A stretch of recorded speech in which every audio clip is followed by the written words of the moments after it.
Cumprimentamos a todos com a paz de nosso Senhor e Salvador Jesus Cristo. Estamos iniciando mais uma lição da Escola Bíblica Dominical. E hoje nós estaremos estudando a lição de número 4, que tem como título Os Atributos do Ser Humano. Eu sou o pastor Henrique, moro atualmente em Americana, São Paulo. Antes morava em Imperatriz, Maranhão. Se você deseja nos convidar, entre em contato. Nosso telefone ainda é o mesmo DDD 99, telefone 991520454. Nosso e-mail henriquelhas@hotmail.com. Nós fazemos palestras dentro de muitas áreas: Escola Bíblica Dominical, Escola Bíblica de Obreiros, família, também sobre dons do Espírito Santo, também sobre missões, evangelismo nas casas, missão nos lares, evangelismo de modo geral, escatologia. Então você nos convide, nós estaremos aí. Neste trimestre nós estamos estudando nas revistas da CPAD com o título A Raça Humana, Origem, Queda e Redenção. O comentarista da CPAD deste trimestre é o pastor Claudio Correia de Andrade.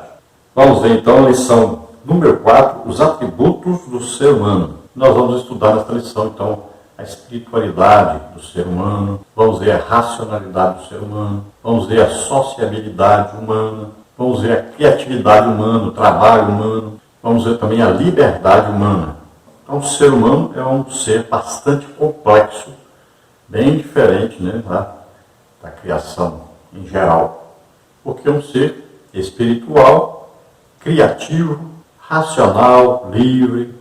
O texto áureo da lição diz o seguinte: não sejais como o cavalo, nem como a mula, que não tem entendimento, cuja boca precisa de cabresto e freio, para que se não atire a ti. Salmos 32, 9. Aqui então um mestre ensinando, e ele diz que o ser humano não é então como uma mula, que precisa de um cabresto ali, um cavalo, para ser guiado para um lado e para o outro. Tem que ser na força, machucando o animal para poder ele ir para um lado e para o outro. Então, o ser humano, ele aprende, ele aprende tanto estudando, como também ele aprende ensinando, ele aprende com as experiências do seu dia a dia, o conhecimento empírico, ele aprende vendo outras pessoas passarem pela mesma situação que ele agora vai passar. Então, é o ser que compreende as coisas. Ele vai estudando, ele vai criando. E veja bem que é o único ser que cria alguma coisa. Se você der 2 palitos de madeira para qualquer animal, ele não vai saber nem construir aí um prendedor de roupa. Porque ele não tem a criatividade, ele não tem a inteligência para construir as coisas. Então, o que o animal faz é o quê? É o instinto que Deus colocou nele. Ele faz automaticamente aquilo que Deus colocou para fazer. Veja, por exemplo, aí um avestruz. Ele coloca os seus ovos e deixa lá, abandona. Não está preocupado com os filhotes, se vai nascer, se não vai, se alguém vai matar, se não vai. Muitas vezes ele mesmo pisa em cima dos ovos, dos filhotes, mata. Então, é o seu instinto, ele foi feito para isso. Uma águia voa lá, 10 mil metros de altura, encara o sol, quebra o seu próprio bico. Então, quer dizer, é um instinto. Ele faz aquilo que ele foi feito para fazer. O animal doméstico ele tem um instinto colocado por Deus e ele faz aquilo que ele foi feito para fazer. Mas ele não tem inteligência, ele não cria nada. Ele não é um ser humano. Jesus não morreu pelos animais. Os animais estão aqui para nos servir. E a terra, com tudo que tem nela, vai ser tudo queimado, destruído. Tudo foi feito para o ser humano. Tudo que foi feito tem um objetivo. O objetivo principal de Deus é o quê? Que nós um dia estejamos para sempre com Ele. Então, tudo que foi escrito na Bíblia está visando o nosso conhecimento de Jesus Cristo. Porque Jesus, ele é Deus. Ele disse para Filipe, olha, Como você quer ver Deus? Eu estou há tanto tempo convosco, vocês não conhecem Deus ainda. Então ele diz bem claro, quem me vê a mim, vê ao Pai. Então quanto mais nós conhecemos da palavra de Deus, mais nós conhecemos Jesus, mais nós estamos conhecendo o Pai. Estamos conhecendo Deus. Verdade e prática. Diz assim, criado à imagem de Deus, o homem é um ser espiritual, racional, livre e criativo. Sua missão primordial é glorificar o Criador e mantenedor de todas as coisas. O único ser que existe na Terra que foi criado em imagem e semelhança de Deus é o ser humano. Veja bem, Adão foi criado à imagem e semelhança de Deus. E nós vamos ver que depois que Adão pecou, então, nós vamos ver na genealogia, né, de Adão, e nós vamos ver que a partir do momento que ele peca, então, aqueles filhos que nascem dele já vão herdar a semente do pecado. Não quer dizer que já são pecadores quando nasce. Veja bem, a pessoa nasce com a semente do pecado. Ele só vai ser pecador o dia que ele pecar. O dia que ele tiver uma idade cognitiva, ou seja, ele vai aprender o que é certo e o que é errado, aí vai praticar o errado. Então ele começou a já pecar. Então ele se torna um pecador. Porque tem muita gente aí, né, achando que a pessoa já nasceu pecador. Veja bem, ele nasceu com a semente do pecado, mas ele ainda não pecou. Então a semente não produziu ainda, não produziu frutos, né, que são os pecados. Então a criança, por isso que a criança, quando morre, ela está salva. Ela não sabe ainda o que é pecar.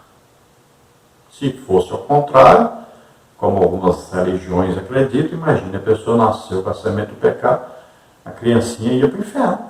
Se morreu criancinha. Mas veja, ela não pecou, ela nasceu com a semente provinda de Adão, semente do pecado. Agora, todos os seres humanos, como nasceram com a semente do pecado, todos eles, um dia, vão pecar. Assim que atingem uma idade, que começa a entender o que é certo e o que é errado, vai escolher o errado, ou seja, vai pecar. Todo ser humano. Por isso, todos os pecados destituídos estão da glória de Deus. Porque todos, quando começam a entender o que é certo e o que é errado, vai pecar. Não tem jeito, não escapa. Todos vão pecar. E aí, existe uma predestinação para quem peca. Ou seja, a separação de Deus e, se continuar no pecado, vai, quando morrer, vai para o inferno, depois vai para o lado de fogo e enxofre. Esse é o destino. Então, está predestinado. Agora, ele pode mudar isso.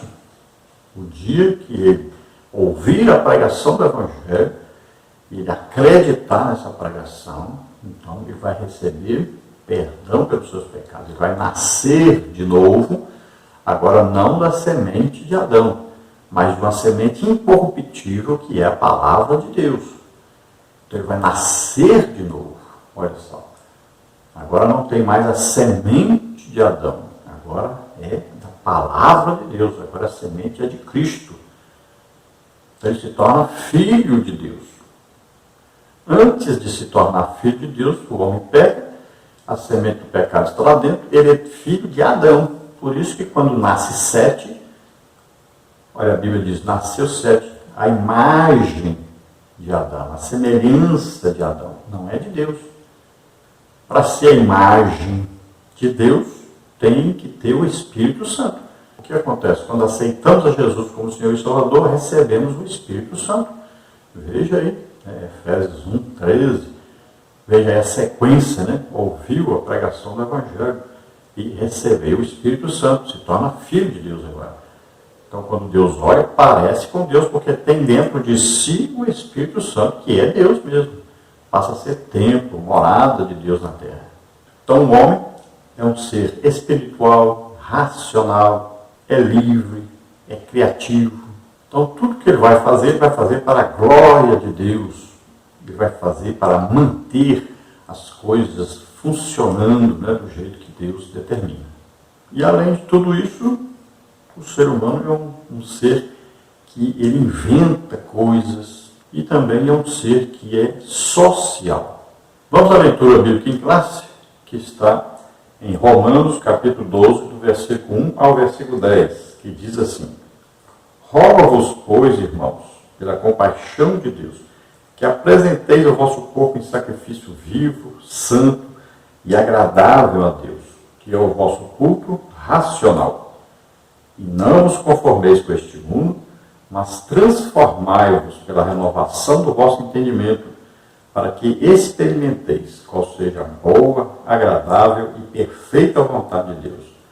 Porque pela graça que me é dada, digo a cada um dentre vós que não saiba mais do que convém saber, mas que saiba com temperança, conforme a medida da fé que Deus repartiu a cada um. Porque assim como em um corpo temos muitos membros, e nem todos os membros têm a mesma operação, assim nós, que somos muitos, somos um só corpo em Cristo, mas individualmente somos membros uns dos outros.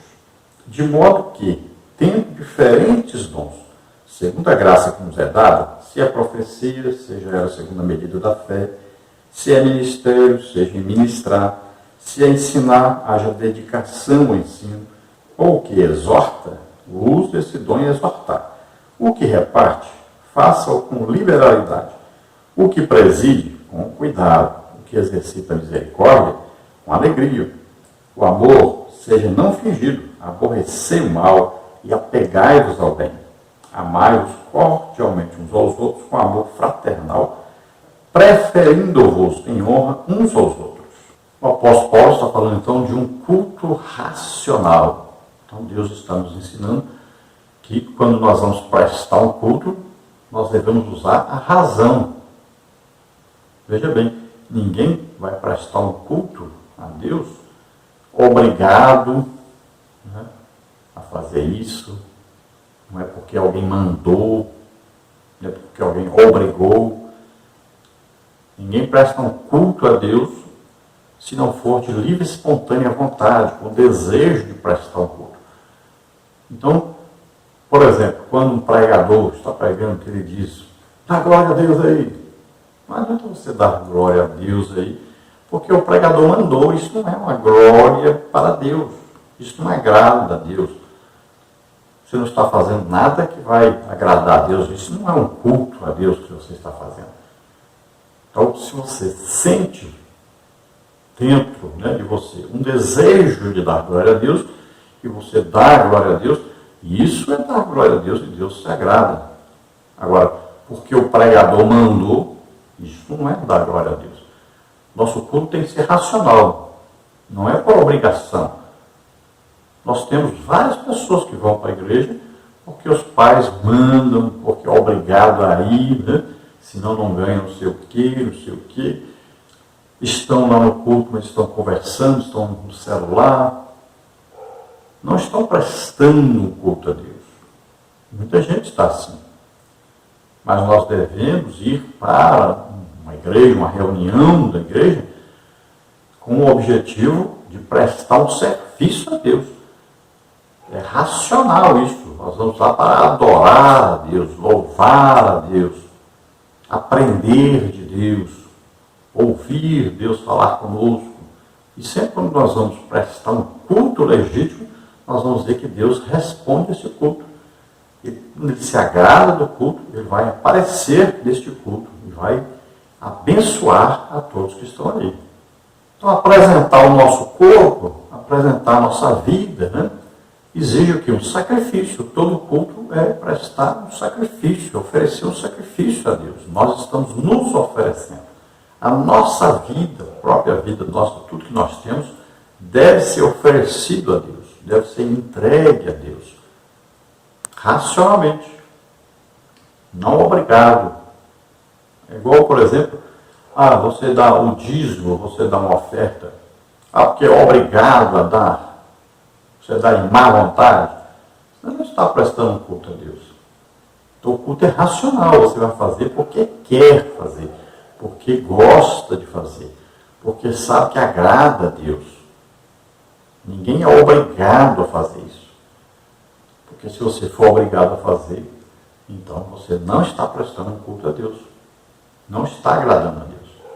Uma maneira de apresentar nosso corpo em sacrifício vivo é o jejum. Então, quando você vai fazer um jejum, né, e você está interessado que esse jejum faça com que você fique mais maleável, que você possa ouvir mais atentamente a palavra de Deus, aprender mais, que este jejum vai fazer você ficar mais espiritual, porque durante esse jejum você vai orar, você vai estudar a Bíblia, você vai lá para a igreja, né, em jejum, você vai ver que o culto é completamente diferente quando você está em jejum, você está em consagração a Deus, entregue a Deus, atento ao que Deus está falando. Você também no jejum, você está mais propício a ser usado por Deus. E o jejum é uma prática que vai trazer muitos benefícios se você aprender a fazer isso. Você vai ver que é excelente quando você for pregar, quando você for ensinar, quando você for cantar, quando você for tocar. Experimente. Você vai ver que quando você está em jejum é muito melhor. Você vai sentir a presença de Deus muito mais fácil. Você vai sentir uma alegria do Espírito Santo. Então é importante fazer isso. Então, jejum é importante. Outro tipo, né, de sacrifício vivo, oração. Experimente orar assim, 1 hora, 2 horas, 3 horas. Siga o exemplo aí, né, de Daniel, de Davi. Eram homens de oração, que oravam 3 vezes ao dia. E pode ter certeza, os apóstolos também seguiam isso. A oração é importantíssima. E não é uma oração simplesinha de 10, 15 minutos. É orar muito. Pelo menos aí 1 hora por dia. Isso deveria ser normal na vida de qualquer crente. Então, quando você está orando, você está apresentando a Deus um sacrifício, né? Seu corpo como um sacrifício vivo, agradável a Deus, santo, dedicado a Deus. Esses momentos que você está orando, você está em íntima comunhão com Deus. Nós somos seres espirituais, o Espírito Santo está dentro de nós, ligando o nosso espírito com Deus. Nós precisamos alimentar o espírito nosso com oração, fortalecendo, né? Por isso que a Bíblia diz que em ora em línguas edifica-se a si mesmo. É a oração totalmente espiritual, orar em línguas. Paulo diz que quem ora em línguas, quem fala em línguas, está o quê? Falando diretamente com Deus, ninguém entende. Olha aí, é um momento que você está diretamente ligado com Deus. Paulo diz que quem ora em línguas, ora bem. Então você, todo dia, levanta-se de madrugada, fica lá você e Deus lá no seu quarto. Jesus disse, entra no teu quarto, fecha a porta, fala com teu pai em secreto. E ele vai recompensar você publicamente. Olha aí. É um investimento que você faz. Você orando, só você e Deus. Quanto mais você orar, quanto mais você será usado publicamente para abençoar as pessoas depois. O estudo da Bíblia é um outro exemplo de um culto racional, né? Um sacrifício vivo, santo e agradável a Deus. Meditar nas Escrituras. Você lê a Bíblia e vai estudando, vai fazendo perguntas. Vai estudando e vai fazendo perguntas. Tudo que você lê, por exemplo, Jesus passou ali pela Galileia. Onde é Galileia? Jesus foi para a Judéia. Onde é Judéia? Quais cidades principais da Judéia? Então, você vai lendo a Bíblia e vai perguntando, fazendo perguntas e vai procurando as respostas. Você estará fazendo um ótimo estudo, né? Você pode pegar, por exemplo, vou estudar as personagens, pessoas da Bíblia, fulano de tal, onde nasceu, quem é o pai, quem é a mãe, o que ele fez na vida. Então, é interessante isso. E na escola bíblica dominical, nós fazemos exatamente isso. Tem trimestre que nós estudamos um personagem bíblico, tem trimestre que nós vamos estudar um livro da Bíblia, tem aí outro trimestre que nós vamos estudar como a Bíblia foi inspirada pelo Espírito Santo, quais os livros, quantos livros, né, quem foi que escreveu, aí orientado, né, inspirado pelo Espírito Santo. Então, cada trimestre você vai ver vai sendo mudado aí, né, o tema, e nós vamos estudando sistematicamente a Bíblia. Então, nesse trimestre, nós estamos estudando aí a raça humana, né? Nós vamos ver a origem, estamos estudando a origem do ser humano. Aí passamos a estudar aí, o pecado, a entrada do pecado, né? que é a queda do homem. Nós vamos ver isso já. E depois estudar a redenção. É o plano de Deus para restaurar esse homem, para salvar esse homem. Então o ensino aqui de Romanos 12 vai falar conosco que nós não devemos nos conformar com o mundo, com o sistema, né, mundano, que nós temos que ser transformados dia a dia, vamos aí nos aproximando de Deus. Quanto mais nos aproximamos de Deus, mais transformados nós vamos ficar. E nós vamos aprender com as coisas, né, que Jesus fazia. Nós vamos olhar para Jesus, sempre olhando para Jesus. Como Jesus tratava as pessoas religiosas, aquelas pessoas que queriam se justificar pela sua religião, que queriam ganhar salvação através da sua religiosidade. Veja bem, como Jesus tratava essas pessoas? Como Jesus tratava aqueles que queriam Deus, desejavam conhecer Deus? Como Jesus tratava as pessoas que estavam sofrendo, eram doentes, né, aleijados, cegos, mudos, surdos? Como Jesus tratava? Também fala aqui do nosso estudo bíblico, né? Então as pessoas têm que se aproximarem da Bíblia com fé e sabendo que a Bíblia responde as perguntas que nós fizemos para a Bíblia. A Bíblia mesmo responde para nós. E nós devemos também seguir a orientação do Espírito Santo. Jesus diz que Ele vos ensinará todas as coisas que eu vos tenho dito.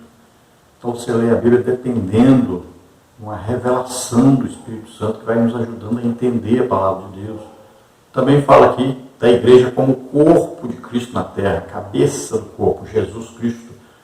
Cada um de nós somos membros, né? Todos dependemos uns dos outros, estamos ligados uns aos outros pelo Espírito Santo, que é o mesmo Espírito Santo que está dentro de nós, é o mesmo Espírito Santo que estava dentro de Jesus, e o Espírito Santo está dentro de cada um filho de Deus.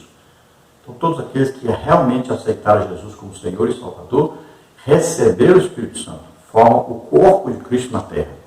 E esse corpo é formado por pessoas que têm o Espírito Santo morando dentro deles. Pessoas que estão comprometidas com Deus. Pessoas que estão buscando, como diz o texto, né? Estão buscando a santificação. Estão buscando seguir, obedecer às doutrinas bíblicas. E também aqui é falado sobre cada um ter o seu dom. Tem gente que tem um dom espiritual de por exemplo, trabalhar na secretaria da igreja. Receber um dom espiritual, é um dom que é vindo de Deus. Alguém que vai trabalhar aí organizando os trabalhos da igreja, é um dom dado por Deus. Há alguém que sabe pregar bem, um dom dado por Deus, um dom espiritual, vem de Deus. Há alguém que sabe cantar bem, tocar bem o instrumento, tudo isso vem de Deus. É dado por Deus, por isso, dom espiritual, dom de Deus. E existem os dons de Cristo, que são os ministérios da igreja, né? Tem aí apóstolo, profeta, evangelista, pastor, mestre. São dons espirituais, são pessoas dadas por Cristo à igreja. E existem os dons do Espírito Santo.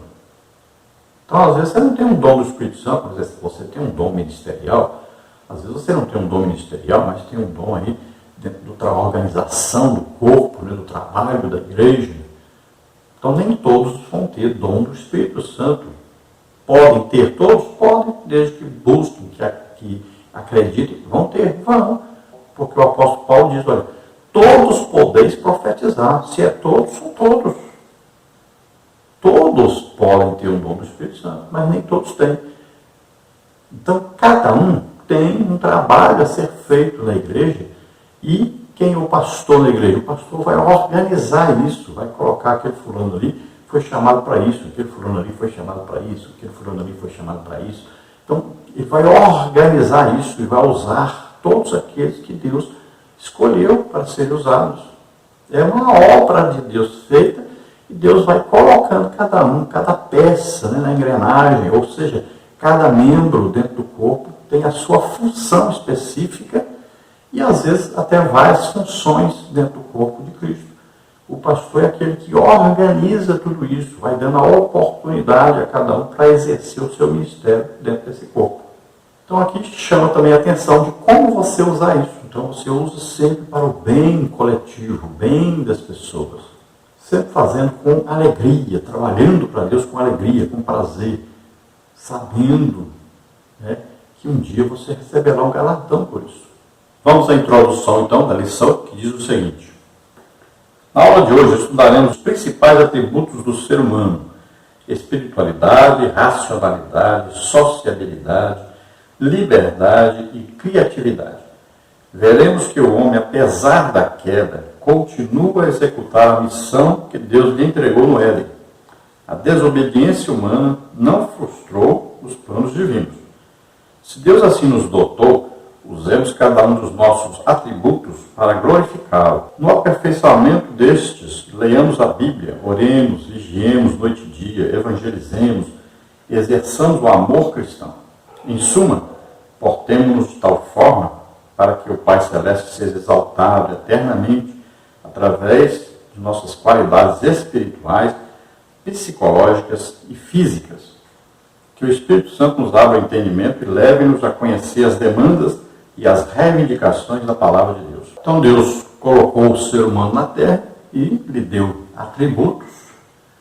E mesmo um homem pecando, Deus não retirou do homem esses atributos.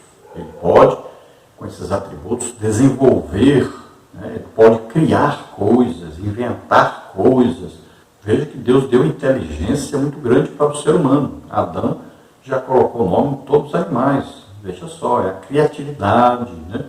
É inventar, criar, desenvolver. Então isso foi dado para o homem. Por isso que o homem aí está criando cada dia mais coisas, né? Descobrindo cada dia mais coisas. Tudo porque Deus deu isso para o ser humano.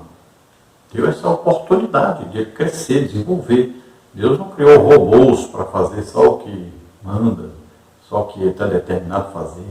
Não. Os animais é que são assim, têm só instinto. Não criam nada. O ser humano é inteligente, é criativo, é inventivo, é espiritual. Então ele pode desenvolver, pode crescer. Então nós devemos estar sempre ocupados, trabalhando em alguma coisa, tanto fisicamente, psicologicamente, né? Espiritualmente. Estamos sempre crescendo, criando, inventando coisas novas e vamos desenvolvendo, vamos crescendo. Não pode parar. Quem para, volta. Tem que estar sempre crescendo, sempre indo para frente e sempre pensando nas coisas que estão de cima, sempre buscando mais coisas que estão de cima para abençoar as pessoas que estão aqui embaixo. E veja que cada dia nós vamos descobrindo coisas novas. Quanto mais nós estudamos a Bíblia, mais nós aprendemos coisas que os nossos antepassados não sabiam. E nós vamos descobrindo, vamos, né, lendo a Bíblia, estudando. E a revelação, ela é progressiva. Quanto mais estudamos, quanto mais oramos, mais vamos aprendendo. Quanto mais fazemos a obra de Deus, mais coisas nós vamos aprendendo, vamos desenvolvendo, né, o trabalho de Deus. É assim que funciona. Vamos sempre crescendo. Nesta lição, então, nós vamos ver os seguintes tópicos e subtópicos. Primeiro, tópico, a espiritualidade humana. Nós vamos ver subtópico 1, a origem divina de nosso espírito. Subtópico 2, o anseio natural do espírito humano. Subtópico 3, a revivificação do espírito humano. No tópico 2, nós vamos ver a racionalidade humana. Subtópico 1, Deus é um ser racional. Subtópico 2, a harmonia entre racionalidade e espiritualidade. Subtópico 3, o culto racional agrada a Deus. Tópico 3, a sociabilidade humana. Subtópico 1, a solidão é nociva ao ser humano. Subtópico 2, a família é a origem da sociedade humana. Subtópico 3, a Igreja de Cristo, a sociedade perfeita. No tópico 4, nós vamos ver a liberdade humana. Subtópico 1, o livre-arbítrio. Subtópico 2, o ato de decidir. Subtópico 3, a soberania divina. No tópico 5, nós vamos ver a criatividade humana e o trabalho. Subtópico 1, a dignidade do trabalho. Subtópico 2, a criatividade humana. Então veja que as lições desse trimestre são lições bastante complexas, porque abrangem vários assuntos. Uma lição só, a gente poderia estudar um mês inteirinho só numa lição dessas. É muita coisa realmente. Então, nós orientamos aos professores para que você faça um resumo e o mais conciso, né, possível, menor possível, para dar conta de você durante aí, 50 minutos, que normalmente é dado para o professor, você poder ministrar sua aula, porque senão você não vai conseguir chegar ao final da lição. E olha que essa lição tem 5 tópicos. Vejamos então o tópico 1, a espiritualidade humana. Neste tópico aprenderemos que o homem é também um ser espiritual. Vejamos, pois, a origem do nosso espírito, seu anseio natural por Deus e como ele pode ser revivificado. Subtópico 1, a origem divina do nosso espírito.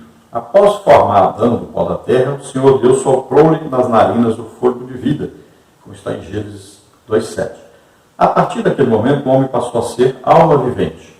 Então Deus cria ali o corpo de Adão e assopra em Adão o fôlego de vida. E ele vai se tornar alma vivente.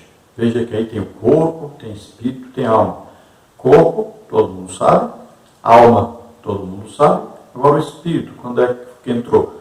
Esse fôlego de vida, né, é o espírito.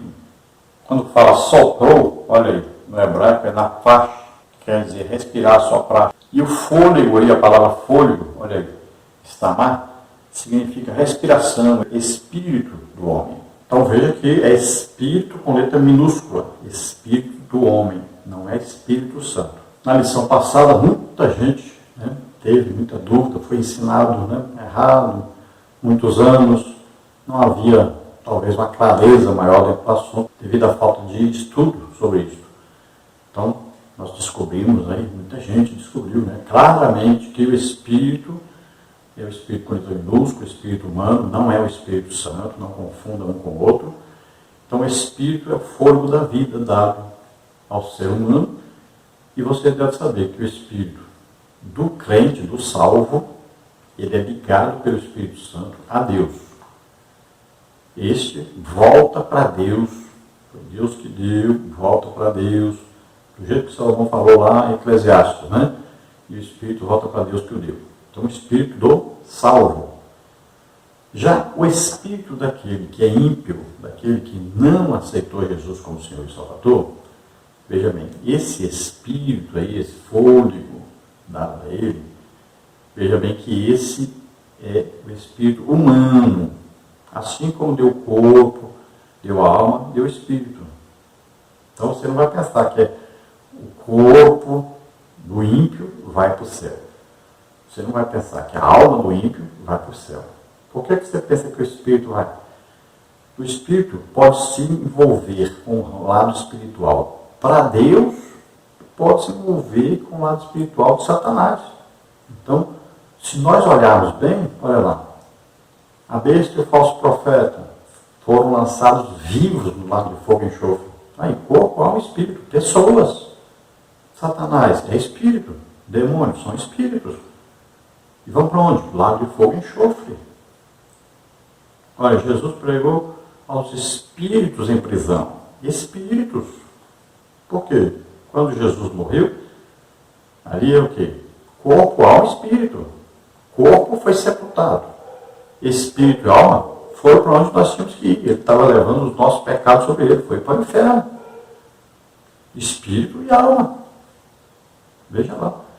Em espírito. E ele pregou os espíritos em prisão. É bem claro isso aí. Quando Jesus ressuscita, olha aí, o corpo é transformado, ele pega a sua alma e seu espírito. Ele foi justificado. Né? Ele sai lá, o espírito e a alma saem de lá, pega o corpo e ele sobe. Espírito, alma e corpo. Subtópico 2, o anseio natural do espírito humano. Sendo proveniente de Deus, o espírito humano anseia pelo Pai Celeste. Conforme Paulo muito bem acentuou aos atenienses, como está em Atos, coloca aí 17, de 21 até 30 melhor. Já o salmista confessou que a sua alma suspirava por Deus, Salmos 42, 1. Infelizmente, não são poucos os que, devido a uma vida íntima e blasfema, sufocam o seu anseio pelo Criador. Então veja que, como é Deus que criou o ser humano, e o Espírito, com letra minúscula, foi dado ao ser humano, ele deveria se interessar por Deus, mas acontece que ele pode se interessar por Satanás, pelo outro reino, o reino das trevas. Por isso que quando a pessoa aceita Jesus, ele diz assim, foi retirado do reino das trevas para o reino da luz, do reino de Satanás para o reino de Deus. Então, o seu espírito estava envolvido com Satanás. Pode estar envolvido com bruxaria, feitiçaria, idolatria, né? Tanta coisa aí, espiritismo. Então, ele está envolvido. É o espírito que está envolvido com isso. É parte espiritual. Então, aquele que não aceitou Jesus como Senhor e Salvador, ele pode até ter a intenção de buscar um reino espiritual, mas ele não sabe buscar o reino correto. Ele precisa o quê? Ouvir a pregação do Evangelho. Então, se ele tiver o desejo de se entregar a Deus, de conhecer Deus, de se arrepender dos seus pecados, então ele vai ouvir e aí quando ele ouve, ele tem o desejo de conhecer Deus, o Espírito Santo entra aí no trabalho de convencimento do pecado, da justiça e do juízo. Então ele vai aceitar Jesus como Senhor e Salvador e vai ser salvo. Aí ele passa a ter comunhão no reino espiritual com Deus agora. Está ligado a Deus. Nós vamos ver pessoas como, por exemplo, o apóstolo Paulo, quando ele vê o testemunho, né, de Estevão sendo morto, ele vai passar a desejar conhecer esse Deus. Que Deus tremendo é esse? Que na hora de morrer o homem não chora, não grita, não se lamenta. Ele está vendo é Deus, está vendo Jesus. Está com o rosto parecendo de um anjo. Olha aí, passou a ter um interesse. Aí Jesus vai aproveitar esse interesse e vai salvá-lo na estrada indo para Damasco. Ele era zeloso pelas coisas de Deus. Olha, Cornélio, uma pessoa excelente, pessoa boa, dava esmolas, temente a Deus, mas não conhecia, precisava ouvir a pregação. Então, quando ele tem o desejo de conhecer Deus, Deus manda Pedro ir lá pregar para ele. Veja lá Lídia, na beira do rio, lá, quando Paulo chega. A Bíblia diz que era uma mulher temente a Deus, ela tinha desejo de conhecer Deus, faltava ouvir a pregação do Evangelho. Então, quando ela ouve a pregação do Evangelho através de Paulo, olha aí, Deus abriu o coração para que ela pudesse aceitar. Isso aí é o quê? Vem um convencimento do Espírito Santo, porque ela já tinha o desejo de conhecer Deus. Agora, Jesus falou bem claro, a condenação do homem, por quê? Porque ele ama mais as trevas do que a luz. O dia que ele quiser Deus, a Bíblia diz, olha, todo aquele que invocar o nome do Senhor será salvo. Pode ser o índio lá no meio do mato, desejou conhecer Deus. Deus envia alguém para pregar para ele aceitar Jesus como Senhor e Salvador. E ele será salvo.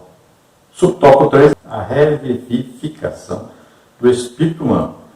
Através de sua morte redentora, Jesus Cristo vivifica o homem que jaz morto espiritualmente. Carta aos Efésios 2:1, carta aos Colossenses 2:13. Só ele é a ressurreição e a vida. João 11:25. Então aí fala de nascer de novo. Olha aí, quando a pessoa, o espírito estava morto para Deus. Isaías 59 fala isso, que os nossos pecados, né, nossas iniquidades fazem divisão entre vós e vosso Deus. Então estava morto para Deus. Quando aceita Jesus como Senhor e Salvador, o Espírito Santo vem morar dentro. E ele liga esse Espírito com Deus. É um nascer de novo. A semente do pecado sai, agora a semente da palavra de Deus é que entra. Então a pessoa vivifica, é vivificado, é restaurado. Então a pessoa é ligada agora com Deus. Antes estava morto, separado, agora está unido. Antes estava morto para Deus, agora está vivo para Deus. O tópico 2 é a racionalidade humana. Tenhamos em mente esta proposição. Deus é um ser racional. Logo, há perfeita harmonia entre a genuína razão e a fé bíblica. Por isso mesmo, ele requer de cada um de nós um culto racional. Subtópico 1 aí, Deus é um ser racional. Subtópico 2, a harmonia entre racionalidade e espiritualidade. Subtópico 3, o culto racional agrada a Deus. Subtópico 1, Deus é um ser racional. Certa vez o Senhor desafiou o povo de Judá que caíra na apostasia a argumentar acerca do verdadeiro caminho. Isaías 1:18-20. Portanto, ele requer de seus servos uma postura racional, porquanto dotou-os de razão. Não temos uma natureza animal e bruta, mas racional e inteligente. Salmos 32:9. São vários exemplos, né, que Deus chama a atenção, chama uma decisão. Por exemplo, Josué, quando reúne o povo, ele diz, olha, se vocês querem servir aos deuses, né, lá dos seus pais, ou do Egito, ou lá dos seus pais, como lá o Terá, pai de Abraão, né, que vivia na idolatria, se vocês querem seguir isso, sigam, façam o que vocês quiserem. Agora, eu e minha casa serviremos ao Senhor. Vocês agora vão decidir o que fazer. E o povo, então, diz, não, nós vamos seguir tudo que Deus mandou, vamos obedecer. Então, eles tomam uma decisão, é razão, é racional. A pessoa não é obrigada a fazer nada. Infelizmente, nós vemos aí gente ensinando coisas horríveis. É igual, né, religião aí que estuda. Não, que Deus já escolheu quem vai ser salvo, quem vai ser condenado, quem vai para o inferno. A pessoa não tem opção. Não é racional isso. A pessoa não está usando sua razão. Ela está já predestinada, então obrigada a ser alguma coisa que ela já foi predestinada. Já pensou que coisa absurda? A pessoa nem toma a decisão, ela nem quer. Isso não é razão. Isso é ser obrigado a ir a algum lugar. Veja só, Deus não faz isso. Ele dá a todos nós a opção. Você quer? Existem dois caminhos aí, o caminho do bem e o caminho do mal. Escolhe qual você quer. Subtópico 2, a harmonia entre racionalidade e espiritualidade. A verdadeira espiritualidade manifesta-se de maneira racional, pois o nosso Deus é um ser racional. Ele não é de confusão. 1 Coríntios 14, 33. Para que o agrademos, o Espírito Santo nos desenvolve a inteligência espiritual. Colossenses 1, 9. Então, olha só. Nós usamos a razão. Por exemplo, a pessoa é batizada no Espírito Santo. Ela pode gritar, pular, então. Isso é o quê? É a personalidade dela que é assim, expansiva. Existe gente que é batizada no Espírito Santo e fala bem baixinho. Por quê? Cada um tem a sua personalidade. Agora, veja bem, a pessoa que pulou ou gritou, se ela quisesse não pular e gritar, não precisava, o Espírito Santo não obriga você a fazer isso. Então veja só, tudo é controlado pela nossa mente. A Bíblia diz, o Espírito está sujeito ao profeta. Ou seja, se você quiser fazer isso, você faz. Se você quiser viver tranquilo, tranquilo. Então tem um culto. Tem pessoas que rodam, pulam, então. Por quê? Porque querem. Tem gente que fala, não, o Espírito Santo me tomou, que fez isso. Mentira. Não, o Espírito Santo não obriga você a fazer. Então você tem o Espírito Santo e você pode agir de uma maneira ou de outra maneira. Você que escolhe. Deus respeita essa racionalidade. Você pode prestar o culto a Deus sem precisar de fazer tudo isso. Então, olha só.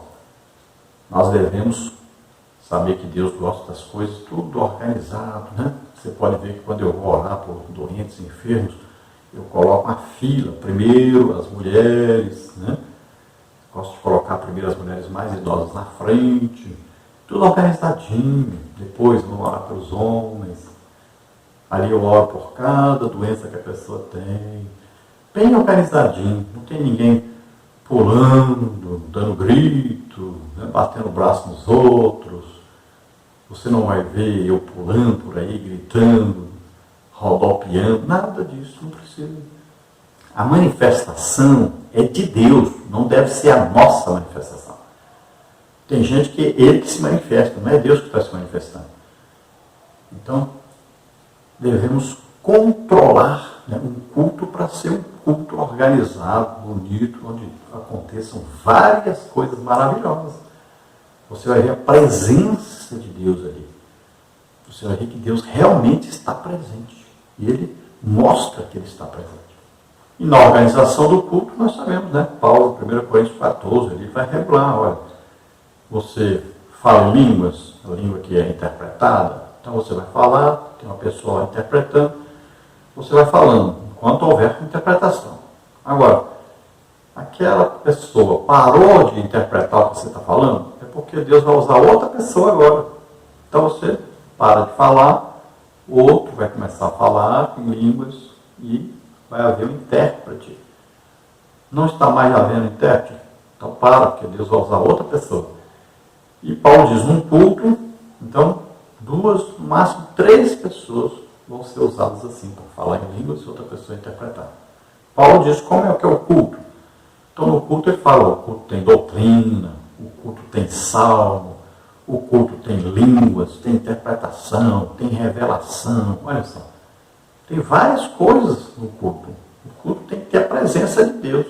Então acontecem várias coisas durante o culto. A doutrina aí, o ensino da palavra de Deus, né? Doutrinas bíblicas, doutrina, salvação, batismo do Espírito Santo, arrependimento, são doutrinas. Aí tem salmos, aí músicas, né? De louvor, de adoração, baseadas na Bíblia, é evidente. Aí tem aí, ó, revelação, então é que é profecia, toda palavra de sabedoria, toda palavra de conhecimento, revelação. Né? Aí tem línguas, tem interpretação, profecias, né? Deus falando conosco, tudo isso é um culto. Pode haver batismo do Espírito Santo, pode haver curas, né? Milagres, libertações, tudo é um culto. Culto espiritual, onde Deus está presente. Olha aí, cantarei com entendimento, cantarei em línguas, olha aí, falando em línguas espirituais, é um cântico espiritual, falar em língua, cantar em línguas. Os cultos não são mais bíblicos, né? Nós estamos vendo cultos aí onde as pessoas só é louvor. 70%, 80% do culto, louvor. Só louvor. Não existem manifestações de Deus nesse culto. Então, esse culto tem uma coisa errada com ele. Então vamos ser racionais, vamos prestar um culto a Deus, sabendo que Deus está presente quando o culto é realmente o culto prestado a Ele. Subtópico 3, o culto racional agrada a Deus. Posto que Deus não ser racional, devemos cultuá-lo racionalmente. Romanos 12, 1. Isso significa, antes de tudo, que a nossa adoração a Deus tem que ser perfeitamente entendida, explicada e praticada. Como está em Êxodo 12, 26, 1 de Pedro 3, 15. De outra forma, não terá valor algum. João 4, 22. Aliás, o culto cristão é o mais racional de todos, apesar de parecer para os incrédulos escândalo e loucura, como está em 1 Coríntios 1, 18 e 24. Então veja só que coisa maravilhosa. Um culto racional é um culto onde Deus está presente. Não existe razão para fazer um culto se não for um culto prestado a Deus. E se Deus não está presente nesse culto, para que eu estou fazendo culto para Deus? Vamos usar então a racionalidade, né?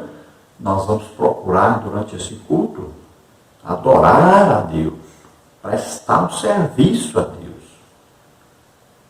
Não é racional um culto onde se gasta 70%, 80% do tempo cantando. E é só louvor. Nem adoração não tem. Não é racional pegar um culto e dar 15 minutos para o pregador pregar. Isso não é racional. É evidente que não vai dar tempo de fazer o princípio, o meio e o fim da mensagem. É evidente que não vai dar tempo para ele convidar as pessoas para aceitar Jesus. É evidente que não vai dar tempo para ele orar para alguém ser curado, batizar no Espírito Santo, ser liberto. É evidente. Isso não é racional. Não é racional fazer um culto onde Deus não se manifesta. Se nós vamos prestar um culto a Deus, sempre o culto é prestado a Deus corretamente, Deus vai se manifestar. Ele vai dizer, eu estou me agradando no culto. E quando ele se agrada, ele aparece nesse culto. Olha, o tabernáculo, prestaram o culto e Deus apareceu, acendeu o fogo lá, desceu o fogo do céu. Prestaram um culto na inauguração do templo de Salomão, olha, desceu o fogo do céu. Olha, prestaram culto, o sacerdote nem conseguiu ficar de pé, que a glória de Deus encheu o templo. Então, o culto legítimo, verdadeiro, ele tem a presença de Deus. Então, nesse culto vai haver toda uma organização. Tem aí ministração da palavra de Deus, tem ministração do louvor e tem o que? As manifestações. Deve ser permitido, né? Orientado, organizado. Agora, vamos ouvir fulano. Aquele fulano é o quê? Ele tem um dom ali do Espírito Santo. Ele ora, as pessoas são curadas. Esse irmão aqui tem um dom de profecia.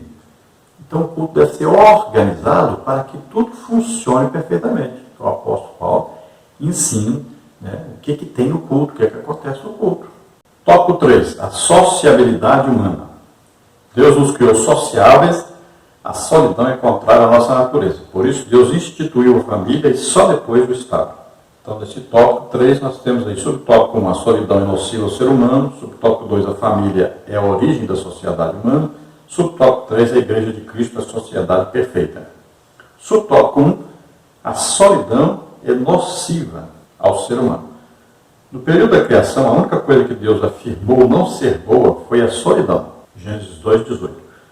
Por esse motivo, Deus fez a mulher para que o homem tivesse uma companhia idônea e sábia. Gênesis 2:21-25. Somente os que se insurgem contra a verdadeira sabedoria buscam viver isolados e solitariamente. Provérbios 18:1. Então veja bem que Deus já viu que Adão estava só. Ele já tinha determinado, é claro, que se Deus queria que a terra fosse aí toda cheia de pessoas, né? Fosse povoada, é claro que Adão teria uma mulher. Então já estava no plano de Deus. Mas nós vamos ver que Deus diz bem claro, não é bom que o homem esteja só. Então Deus não criou o ser humano para viver só, para viver em sociedade. Então começou lá Adão e Eva e obedeceram a Deus, procriaram filhos, se multiplicaram, obedecendo a ordem de Deus. E o ser humano, desde então, vive em sociedade.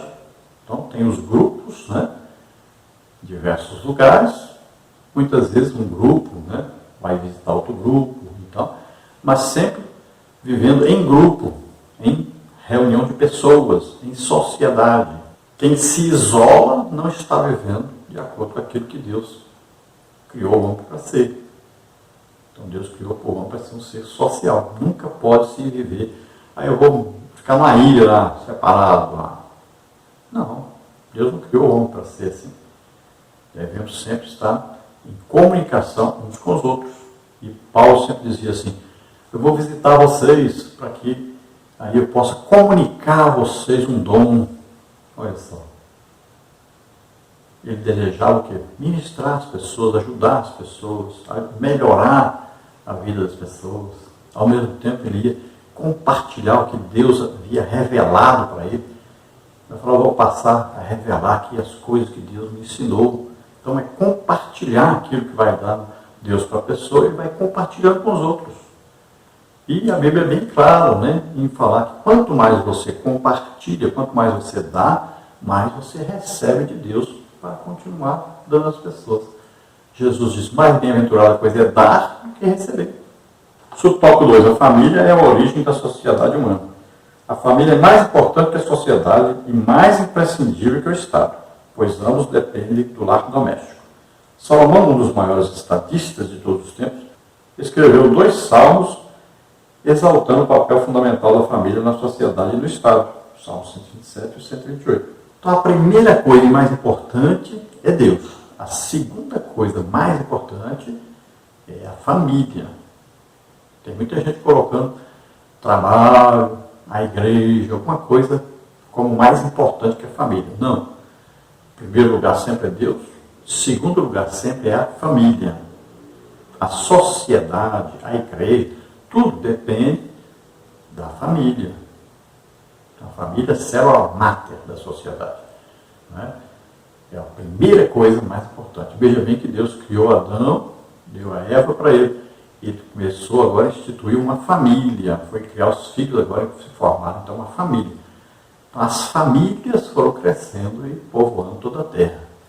Então, é importantíssimo. A família deve ter aí seu culto, né? Ouvir a palavra de Deus, meditar na palavra de Deus, se amarem, se ajudarem, se abençoarem uns aos outros, aconselharem-se uns com os outros. Então, a família. Se a família estiver bem, você pode ajudar a sociedade. Se a família estiver mal, você não conseguirá ajudar a sociedade. Subtópico 3, a Igreja de Cristo, a sociedade perfeita. No Novo Testamento, a Igreja de Cristo é apresentada como a sociedade perfeita porque nela todos formamos um único corpo. 1 Coríntios 12, 13. Essa união impensável em termos sociológicos é denominada o mistério de Deus pelo apóstolo Paulo, Efésios 3, 1 a 12. A igreja é a reunião dos salvos. Né? Então a igreja, se nós olharmos a igreja de modo geral, é o corpo de Cristo na terra, formado por todos os membros, todos os filhos de Deus. A igreja local é onde se reúne, então, uma parte desse corpo de Cristo. E a igreja, com letra maiúscula, né? A igreja de Cristo é formada, então, só pelos salvos. Aqueles que, se Jesus voltar agora, sobem no arrebatamento. Essa é a igreja verdadeira. Não quer dizer que sejam todos que se denominam de cristãos. Só os salvos formam, então, essa igreja.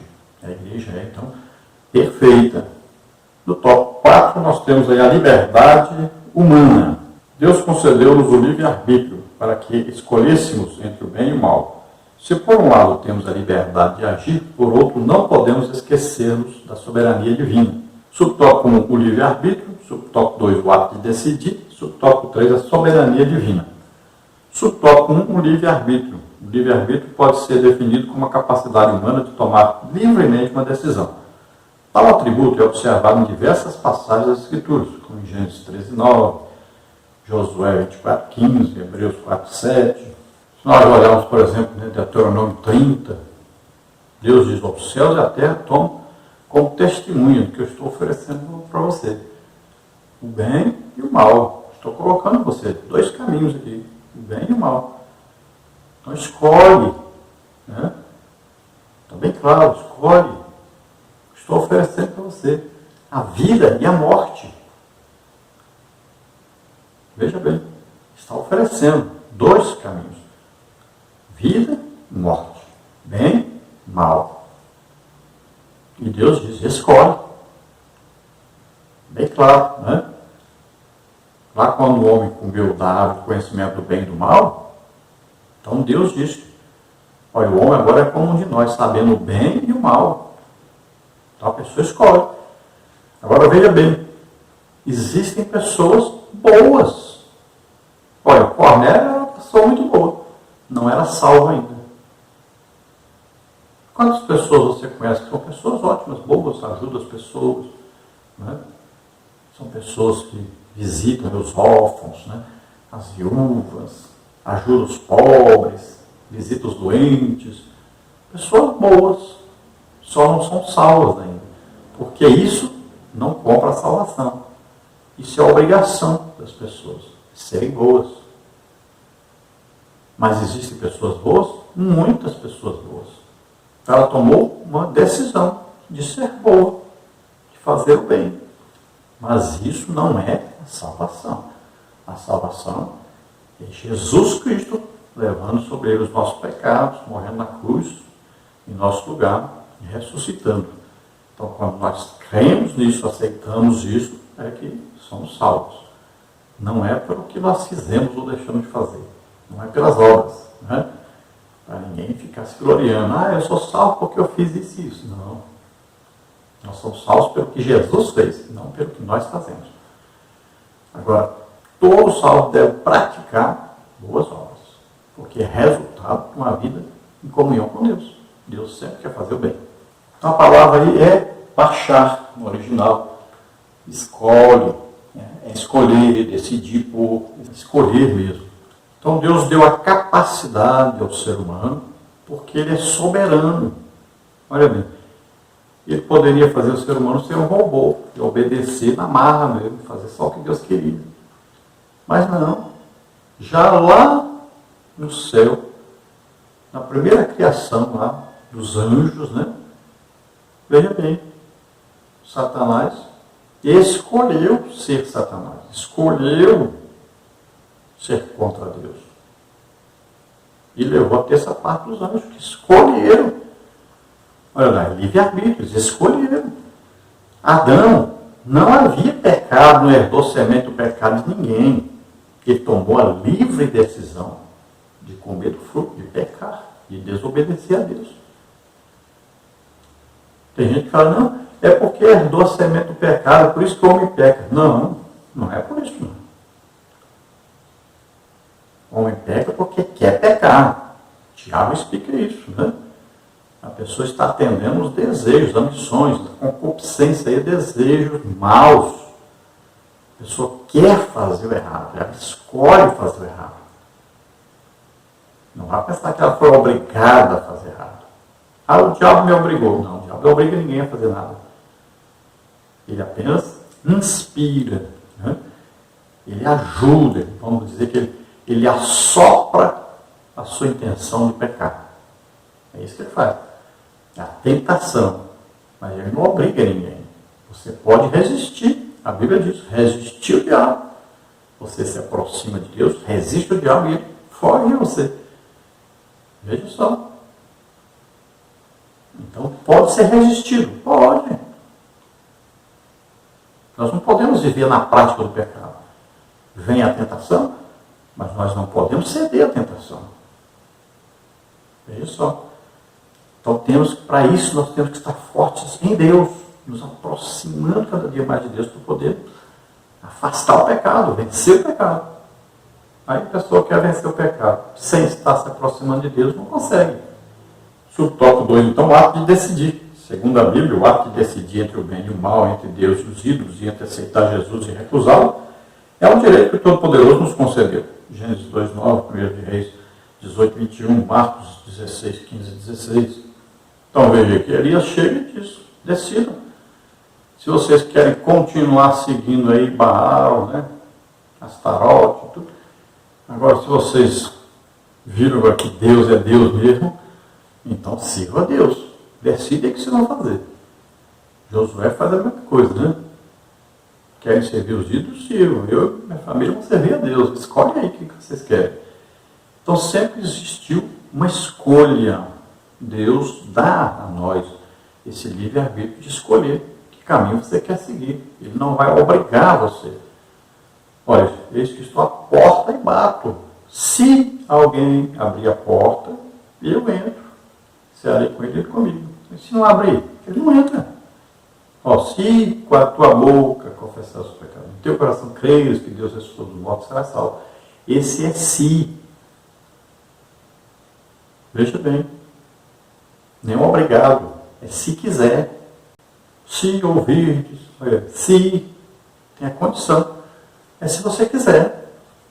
Deus não obrigou ninguém a ouvir o Evangelho.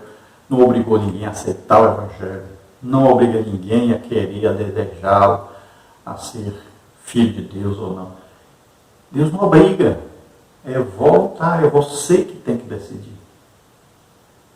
Imagine se fosse forçado. Nós não seríamos pessoas, seríamos máquinas. E se alguém aceitou Jesus e quer deixar, Deus não vai obrigá-lo a ficar com Jesus. Tem religiões aí, negócio de salvo para sempre. O negócio de Deus já escolheu quem vai ser salvo. Que a pessoa tem que aceitar, tem que ser salvo. Não existe isso. Ninguém é obrigado. Deus deu a oportunidade do homem. Se ele quer Deus ou não, ele vai escolher. Olha, ide por todo mundo pregar o Evangelho a toda criatura. Quem crer e for batizado será salvo. Porém, quem não crer será condenado. A pessoa não creu, pronto. Não quer, pronto. Não é obrigado. Subtópico 3, a soberania divina. Já que Deus concedeu-nos o direito de escolha, hajamos com responsabilidade e discernimento. Porque todos seremos responsabilizados por nossas escolhas, como está em Eclesiastes 11:9 e Romanos 14:12. Portanto, o livre-arbítrio humano e a soberania divina não são excludentes, são perfeitamente harmônicos. Olha, Salomão diz para os jovens, aproveite a vida, viva, divirtam-se. Só tem uma coisa, saiba que um dia você estará diante de Deus e você vai prestar conta por tudo que você fez. Paulo diz, cada um vai dar conta de si mesmo diante de Deus. Veja bem, a responsabilidade é de cada um. Você é que toma o rumo que quiser, você que decide o rumo que você vai tomar na vida. Então existe uma vida eterna. Ou você vai para o céu viver eternamente com Deus, ou vai para o inferno, do lago de fogo depois, viver eternamente sem Deus. Não é morreu, acabou. Ou é céu ou é inferno. Ou é Deus ou Satanás. Você que decide. Tópico 5, a criatividade humana e o trabalho. O trabalho não é a consequência do pecado, mas uma bênção na vida do homem. Neste tópico, veremos que, através do trabalho, o ser humano transforma e preserva a terra. Subtópico 1, a dignidade do trabalho. Subtópico 2, a criatividade humana. Subtópico 1, então, a dignidade do trabalho. Deus criou o homem para trabalhar a terra, ará-la, transformá-la, a fim de torná-la habitável. Gênesis 1, 26, 2, 15. Por conseguinte, o trabalho não é um castigo devido ao pecado de Adão, mas uma bênção a todos os seus descendentes. A queda apenas tornou as atividades laborais mais árduas e estressantes. Gênesis 3, 17 e 19. Quando Deus colocou o homem no jardim do Éden, ele já disse que você vai lavrar a terra, cultivar, o jardim, a terra, e guardar. Duas coisas. Então, o trabalho do homem era tanto o trabalho físico como o trabalho espiritual. Ele ia lavrar, cuidar, trabalhando fisicamente, mas também tinha que guardar, um trabalho espiritual, vigiar, guardar, porque havia ladrão, Satanás estava ali. Então veja só que ele não guardou, não obedeceu o que Deus havia dito. E Deus diz bem claro, não coma do fruto da árvore do conhecimento do bem e do mal. Então ele desobedeceu, ele tomou a decisão de desobedecer. Veja bem que a Eva foi enganada, Adão não.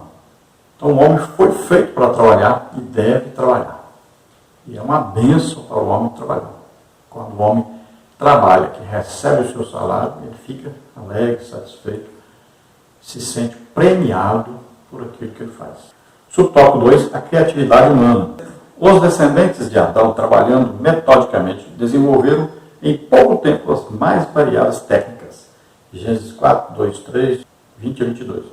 Rapidamente evoluíram. Na terceira geração já dominava a agricultura, a pecuária, a metalúrgica e a arte musical. A partir da Torre de Babel, o homem já dava mostras de ter condições de dominar todo o planeta em virtude de sua criatividade. Gênesis 11, 6. Todavia, jamais poderemos ultrapassar os limites que o Senhor nos estabeleceu. Então, vemos aí no início da criação todo o desenvolvimento do ser humano, a criatividade, Ele inventa coisas, aí, as ferramentas, a música. Então, ele foi criando tudo que ele ia precisando, ele ia criando para poder tornar o seu trabalho mais fácil, mais progressista, Um trabalho que produzisse mais, que o tornasse a sua vida mais fácil, trouxesse conforto, felicidade e alegria. Então o homem foi cada dia desenvolvendo mais. Pode ver que nos primeiros já havia grande desenvolvimento. Então nós vamos ver na área metalúrgica, na área da música, na área da agricultura, na área da criação de animais, tudo isso desenvolveu rapidamente e já funcionava nos primeiros tempos já. Conclusão. Em seu discurso em Atenas, Paulo reconhece todos os atributos que o Criador concedeu ao ser humano. Apesar da queda, a humanidade vem evoluindo continuamente. Mas em termos espirituais, o homem regride rumo ao abismo. Somente o Evangelho de Cristo é capaz de restaurar-nos plenamente. Por isso, o Senhor Jesus é o nosso Salvador pessoal. Sem Ele, a vida humana perde todo o sentido e o encanto. Então, o homem, às vezes, até procura por Deus, por isso as diversas religiões que tem por aí. Só estão procurando o lugar errado, de maneira errada. Nós estamos aqui na Terra exatamente para isso, para mostrar a maneira correta, mostrar quem procurar, Jesus Cristo. Então nós vamos indicar esse caminho, vamos mostrar através da pregação do Evangelho. Essa é a nossa função. Vamos orar agora. Se você deseja entregar sua vida para Deus, aceitando Jesus como Salvador, Senhor, vamos orar agora. Se você deseja ser curado, precisa de uma cura, vamos orar agora. Pai querido, em nome de Jesus, olha, Senhor, para essas vidas que se chegam a Ti, arrependidos dos seus pecados, desejando Te conhecer a Tua salvação. Em nome de Jesus, ajuda-os agora, Senhor, abençoa-os agora. Vem, Senhor Espírito Santo, convencendo o pecado, a justiça e do juízo.